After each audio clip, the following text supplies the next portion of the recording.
We're committed to making the municipal budgeting process more accessible and transparent for increased public engagement and community collaborations on meaningful infrastructure projects.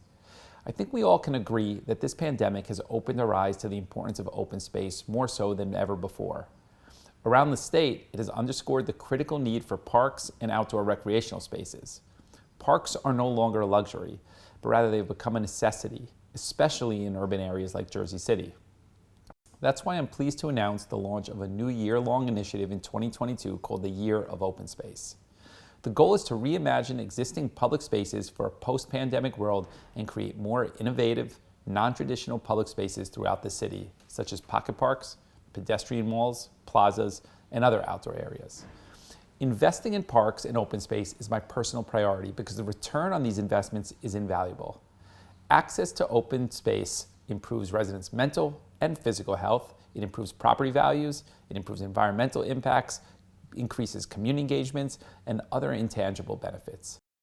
This interdepartmental initiative builds upon the recently updated open space element of Jersey City's master plan. Fortunately, we're already several steps ahead of most municipalities in this area. Throughout my tenure, we've completed major park improvement projects across all 6 wards utilizing grant funding. As the first in the state to implement an open space trust fund, in the past 2 years alone, we used your feedback to allocate nearly $3 million for widespread park upgrades. In fact, this past year, we broke ground on the much-needed renovations at the historic Reservoir 3 site to preserve the local treasure and create safe public access to the 14-acre site.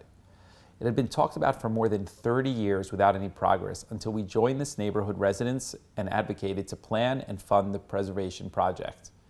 We're not only making meaningful improvements in existing parks, but we're also creating brand new parks in targeted areas, including Oak Street Park, Fairmount Triangle Park, and several others already underway or completed.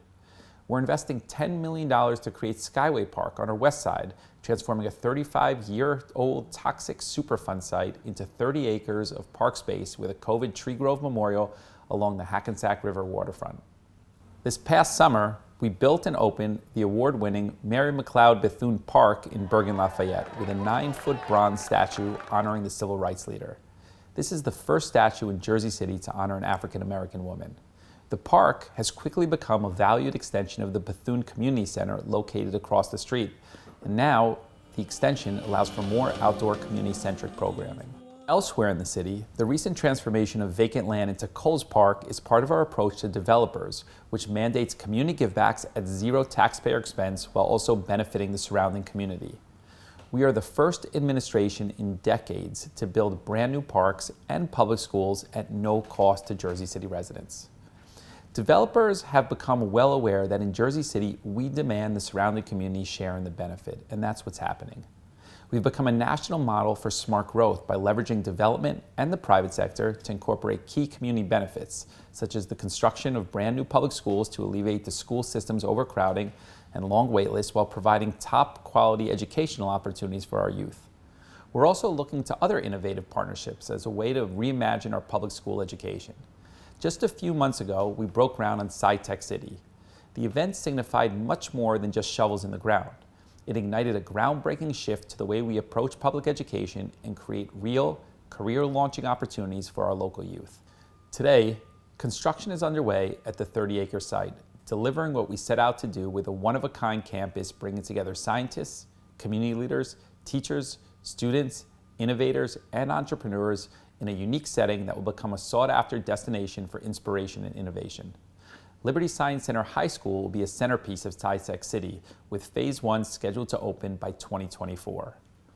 We're in the midst of an incredible transformation as we further establish Jersey City as the epicenter for STEM education and innovation, attracting world-class companies, jobs, investment, and countless other opportunities in a variety of areas. Unlike other municipalities, we refuse to let this pandemic paralyze our progress. As a result, we've made historic advancements on nearly every front. While demands for wide-ranging city services and resources reached never-before-seen levels, we rose to the challenge to meet residents' growing needs and build for a post-pandemic future. In fact, we've been working on a major initiative for the past several years in partnership with the World Economic Forum, as Jersey City is a designated healthy city along with Mumbai and Amsterdam.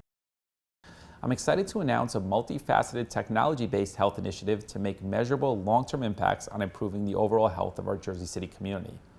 Our belief is the more tools we provide to improve healthcare access, the more we can help residents take responsible actions to live longer and healthier lives. Once again, we're raising the bar with innovative solutions to combat systemic issues that disproportionately affect urban areas. And I have no doubt that the programs we're pursuing today will change people's lives in Jersey City and serve as a model for other cities around the world to follow. One example of the important work underway is the first municipal Aero Farms we installed in Curry's Woods this past year, where Health and Human Services Director Stacey Flanagan further demonstrates the necessary steps we're taking today to prepare for a better tomorrow. I'm Stacey Flanagan, the Director of Health and Human Services for the City of Jersey City. Over the past year, we've seen our COVID cases rise and fall. We're now at a really great place and continuing some of the work we've done over the last year, like expanded homeless services in the community, utilizing our health bus, which provides mobile showers, laundry services, and support with mental health, driving more food to our senior community, impacting support for our immigrants and our Afghani and Haitian refugee families, providing additional tools, community by community, ward by ward with health educators, increasing health education in the community and trying to move an uptake in vaccines. We've been working towards additional ways to drive healthy food into low-income neighborhoods, like our Aero Farms program in the backdrop. We are here at Curry's Woods, one of our prime locations, the first location across the city. And we have nearly 30 members right now, expanding hopefully by March to 50, and having a unique program here with our partners at Boys and Girls Club and Head Start, along with the Jersey City Housing Authority, to really make change in our community and build a healthier Jersey City. Aero Farms is a unique program that has 10 farms across the city. So we started here at the Jersey City Housing Authority. We've built out at Marion Gardens. Our next stop is the Bethune Center. We also provide a lunch program for our seniors in 10 locations across the city, and we hope to expand that reach with additional greens from our Aero Farms.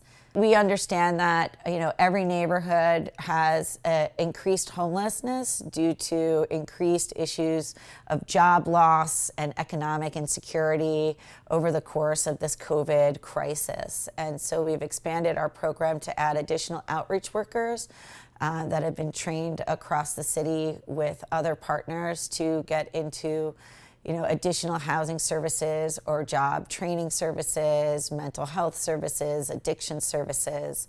And really this is important so that we can, get people in the right places to get the kind of help they need for their future. At the Jersey City Department of Health and Human Services, we practice a vision of health in all policies, so that the health department is at the table, whether it's violence prevention, homelessness services, senior affairs, immigrant affairs, veteran affairs, and the like. We believe that there should be a healthier vision that can be incorporated into any work being done, and the primary place where we see that is in trauma-formed community, working together so that there's comprehensive support, so there's no wrong door of entry, and that everywhere you go in our community, you'll find someone that can help you out.